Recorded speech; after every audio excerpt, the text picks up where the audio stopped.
What's up, guys? Yang Gang 2020 representing for DeFat Fried. Speaking of shout outs, oh my god. If you guys do not know this channel, you better subscribe right now. Shaving with Tolly. I binge watched all of his videos. There's only like 20 of them, but that guy, man, amazing. And I have to shout him out in this video because I think the first video that he ever posted about like a month ago had to do with this topic in a way, which is the men's loneliness crisis around the world. As you know, like there was no exception. Maybe like more intense in other places, but I think it has a lot to do with this. So, as you guys know, I'm watching Yang Gang stuff all the time, Andrew Yang stuff all the time. And recently, he was at the Asian American Pacific Islander convention fundraiser talk. And, you know, it was really funny. It was really cute. Shout out to them for, you know, respecting Yang and having him first to speak. And after, you know, he talked to them, answered, you know, the host's questions, he took a couple of questions to some audience members and some people that wanted to talk to him. And one of the people that talked to him were, her name, I hope I don't butcher this name, no, I'm gonna totally butcher it. What's your name, girl? Oh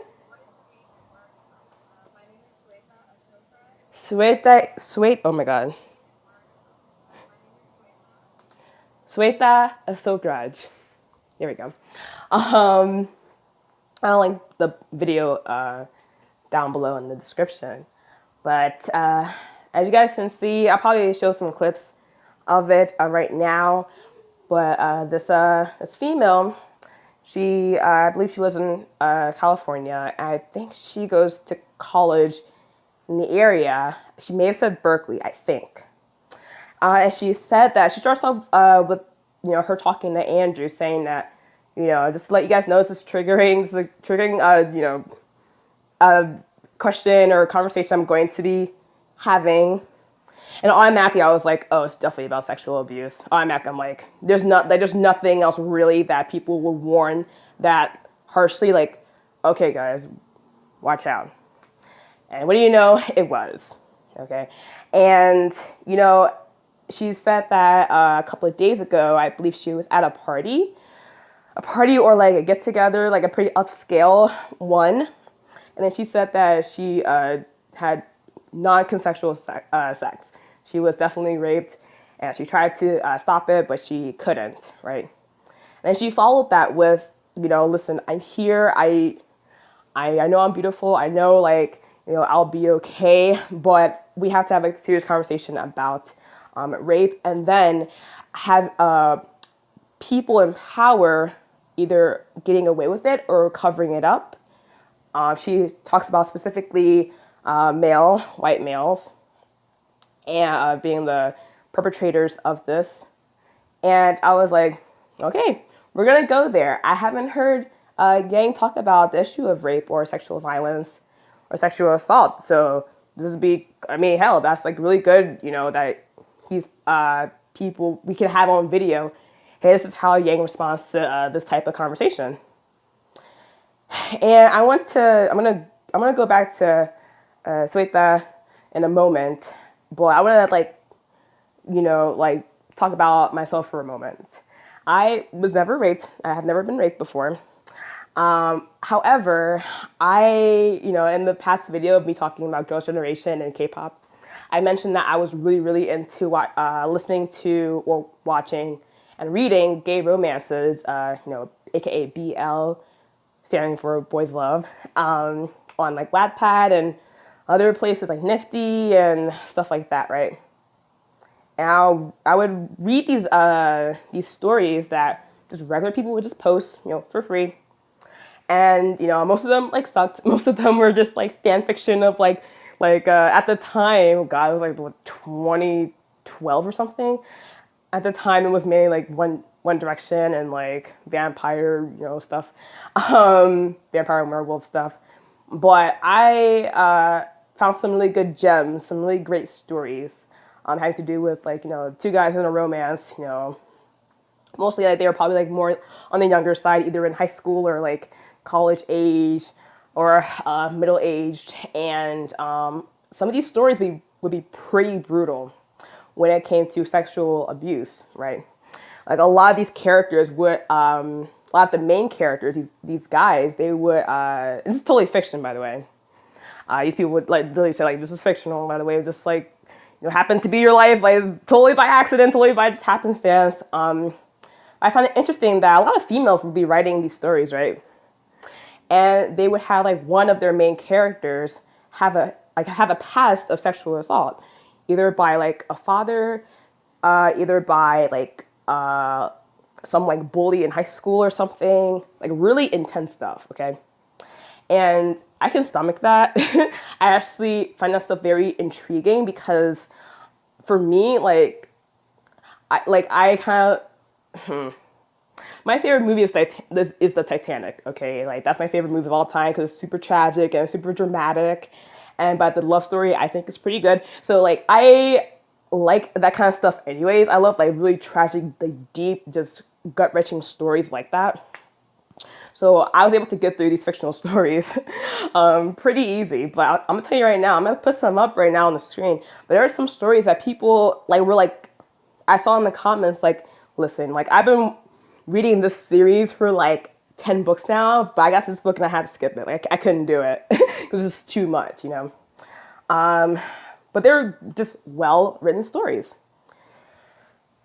So because of that, obviously, as I said in my K-pop video, I've been really influenced when I make these characters in my mind that like half of them have a history of sexual abuse. And the reason why I do that is because I feel like there are not a lot of people that actually give a voice to this type of situation, like actually, especially in art. It's a topic that people tend to stay away from. And when it is, when rape is in a story, it's kind of like, I feel like it's kind of like glamorized in a way. And it's not done kind of, I don't know, it's just done kind of weird, I feel like, when I see like rape in like movies or in like different like TV shows or whatever. Yeah, so that's it. Like, for instance, like I'm gonna put him up on the screen here. My boy Lei Hugh, he, talking about the character again, not based on anybody that I know, totally fictional, but he's Korean, and he was raped by his father when he was very, very young. Okay, so but then he loved music and he loved to sing, so he became like in the K-pop, like became a K-pop idol and like did that and then started to move towards like the rock scene and became like a rock star and all that stuff. So that's like the character I have in my mind, right? So like I empathize truly with this female that talked to Yang. This man, when Yang, after she's talked, I was like, damn, Yang's about to cry again, dude. He was trying, he did a good job. Like, you can tell he was getting choked up because he was like, listen, I know some people that struggle, like, that had this experience, friends and family members, I think, or friends, maybe just said friends. But he said that he was getting real choked up. It was going to be another, like, like gun violence, episode again. But he held in pretty well, which, I respect. He's a great guy. He's an empath, so it's natural for him to have that kind of response. But he said a lot of things to the woman, because she said, like, a lot of different things, like, what are we going to do? Like, how do we, like, stop this? Or, maybe not stop it, but how can we, like, address it and, like, just be honest about what's happening in our society, in our communities. So he said, in response, Yang said, like, a lot of this is very systematic. A lot of the times companies push these kind of events under the rug because it'd just be bad PR to, like, make it public, and especially not to like call out a sexual predator, a potential sexual predator that's like working with their company. That's a hard thing to do for them. So of course we're not going to do it. Of course we're going to try to sweep these people under the rug that have been assaulted, or are sexual assaulted survivors. And you know, and I like the response. He said a lot of things, but the reason why I have to shout out Mr. Shaving the Tully there is because Yang actually did say, strong men, I'm paraphrasing, but strong men know how to treat people, and weak men do not know how to treat people. Essentially, that's the mindset, right? And I was like, bingo. And he said that, how we approach this issue. Well, first of all, guys, I mean, like rape is one of those, like rape is one of those things that it's just gonna happen because human nature, like it's like murder, lying, stealing. It's just one of those things that like you can't 100% stop, okay? But I love his response that like we can start to really pay attention to a boy's life, and like starting young, like how do we raise our boys in this day and age? Because clearly something has gone wrong, okay? And totally in one of his videos, he was saying how like men are really, especially now, men feel like they're being pushed out, especially white men being pushed out of their society and their culture. That's why a lot of white men moved from the Democratic Party to the Republican Party, especially during, like 2014, 15, 16, and, 17, Trump era, the Trump election. And this is part of the reason why is because the Democratic Party has said like, oh, well, like white men are like the cause of all of our strife, basically. They've mistreated females, they've mistreated minorities, they've mistreated gay people, they mistreated this and this and this and this. And the truth of the matter is that, yes, however, a lot that are, my age, like 20, millennials, Gen Z, a lot of them haven't been oppressing people in that way.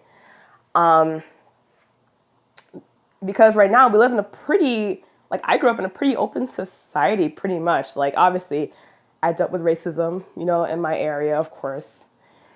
But for the most part, I was never terribly bullied because of my my race, never terribly bullied because of my gender. And even when, I did come out as like lesbian and like bisexual and pan or whatever. Like now I'm bisexual, but when I came out during high school, a lot of like open responses, or people just didn't care, I live in Delaware, which is kind of like a conservative state, kind of like a liberal state. It's a really weird, like in between thing. Are we still recording? Yeah, we're still recording. But still, had a pretty solid response.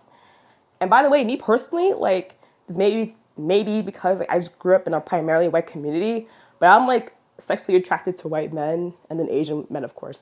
But like more than anything, like I'm not even that, like compared to black men, I'm more sexually attracted to white men. So for me, it's like, I don't have this like, oh, like white men, stay away from them. But for me, I'm like, oh yeah, come on in, let's go. And also like, I grew up with, I never had a sister. I'm the youngest. I had two older brothers, and the one that's closest to my age, like we spent a lot of time together. Watching South Park and like, playing video games and, watching Family Guy, Robot Chicken, like all that bro stuff. And I really did enjoy it. So I feel like more, I guess in culture wise, I feel like I'm kind of more like a valley girl. And then sometimes I feel like I'm like a white dude sometimes too. It's very interesting. But I guess in that sense, I can really, really empathize.